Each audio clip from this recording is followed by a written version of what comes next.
বিগত ১৫ বছর ধরে শেখ হাসিনার শাসন আমলে দেশের রাষ্ট্রীয় কাঠামো এককেন্দ্রিকভাবে পরিচালিত হচ্ছিল। তিনি নিজেকে অপ্রতিরোধ্য এবং দুর্ধর্ষ ভাবতেন, আর সেই ভাবমূর্তির আড়ালে সমস্ত ক্ষমতা নিজের হাতে কেন্দ্রীভূত করেছিলেন। প্রশাসন, রাজনীতি, নির্বাচন সবকিছুই চলছিল তার ইশারায়। কিন্তু ইতিহাসে শক্তি কখনো কারো কাছে চিরস্থায়ী হয় না। ২০২৪ সালের জুলাই মাসে গণ অভ্যুত্থানের মুখে শেখ হাসিনার পতন ঘটে নাটকীয়ভাবে, আর তার দীর্ঘ স্বৈরাচারী শাসনের অবসান ঘটে। শাসন আমলে শেখ হাসিনা একটি কৌশলী পদক্ষেপ নিয়েছিলেন, সশস্ত্র বাহিনীর ক্ষমতা সীমিত করে দেওয়া।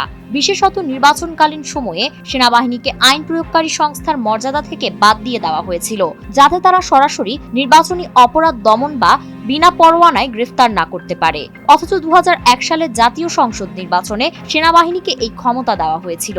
তখন তাদের উপস্থিতি ভোট কেন্দ্রেই ছিল শৃঙ্খলার প্রতীক। একজন পুলিশ কর্মকর্তার মতো সেনা সদস্যরাও নির্বাচনী অপরাধে হস্তক্ষেপ করতে পারতেন, যা নির্বাচনে স্বচ্ছতা নিশ্চিত করেছিল। কিন্তু ২০০৮ সালে আওয়ামী লীগ ক্ষমতায় এসে এই ক্ষমতা বাতিল করে দেয়। এরপর থেকেই দেখা যায় প্রহসনমূলক নির্বাচনের মাধ্যমে আওয়ামী লীগ ক্ষমতা আঁকড়ে ধরে রাখে, সেনাবাহিনীকে কোণঠাসা করে রাখা হয়, আর তাদের ভূমিকা সীমিত করে দেওয়া হয় কেবল সহযোগিতামূলক উপস্থিতিতে। আনসার বা পুলিশ সদস্যের যেসব ক্ষমতা ছিল, সেনা সদস্যদের কাছ থেকে তা কেড়ে নেওয়া হয়েছিল। ফলে নির্বাচনী প্রক্রিয়ায় সেনাবাহিনীর উপর জনগণের যে আস্থা ছিল তা ইচ্ছাকৃতভাবে খর্ব করা হয়। তবে রাজনৈতিক দলগুলোর দীর্ঘদিনের দাবি এবং নির্বাচন ব্যবস্থা সংস্কার কমিশনের সুপারিশের ভিত্তিতে নির্বাচন কমিশন আবারও সিদ্ধান্ত নিয়েছে সেনাবাহিনীকে আইন প্রয়োগকারী সংস্থার মর্যাদা দেওয়ার। গত ১১ আগস্ট কমিশন আরপিও সংশোধনের যে প্রস্তাব অনুমোদন করেছে, তাদের সশস্ত্র বাহিনীকে ফের অন্তর্ভুক্ত করার বিষয়টি নিশ্চিত করা হয়। রাষ্ট্রপতির অধ্যাদেশের মাধ্যমে এই সিদ্ধান্ত কার্যকর হলে দীর্ঘ ১৬ বছর পর সেনাবাহিনী তাদের হারানো ক্ষমতা ফিরে পাবে। নির্বাচনের সময় তারা পুলিশ কর্মকর্তার মতোই বিনা পরোয়ানায় গ্রেফতার সহ সরাসরি নির্বাচনী অপরাধ দমন করতে পারবে। নির্বাচন কমিশনার আব্দুর রহমান এলে মাসুদ এ প্রসঙ্গে বলেন, আমাদের সশস্ত্র বাহিনী দেশবাসীর আস্থা ও বিশ্বাসের প্রতীক। জনগণ ও রাজনৈতিক দলগুলো বিশ্বাস করে সেনাবাহিনী মাঠে থাকলে নির্বাচন সুষ্ঠু ও স্বচ্ছ হবে।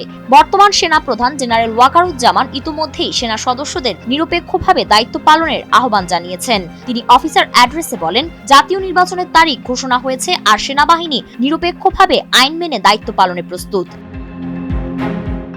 অতীতে দেখা গেছে আওয়ামী লীগ সরকার ইচ্ছাকৃতভাবে সেনাবাহিনীর ভূমিকা খর্ব করেছে। ২০১১ সালের নারায়ণগঞ্জ সিটি নির্বাচনে নির্বাচন কমিশন সেনা মোতায়েনের জন্য সরকারকে চিঠি দিলেও কোনো সাড়া মেলেনি। ২০১৫ সালের ৩টি সিটি নির্বাচনে সেনা নিয়োগের ঘোষণা দিলেও বাস্তবে সেনাদের রাখা হয়েছিল সেনানিবাসে রিজার্ভ অবস্থায়। এতে জনগণের আস্থা মারাত্মকভাবে ক্ষুণ্ণ হয়। বিশেষজ্ঞদের মতে, জনগণের আস্থা ফিরিয়ে আনতে সেনাবাহিনীকে পূর্ণাঙ্গ ক্ষমতা দিয়ে মাঠে নামানো জরুরি। তারা মনে করেন, এবার নির্বাচন কমিশনের উদ্যোগে সেনাবাহিনী শুধু উপস্থিতি থাকবে না, বরং প্রয়োজনীয় ক্ষমতা নিয়েই দায়িত্ব পালন করবে।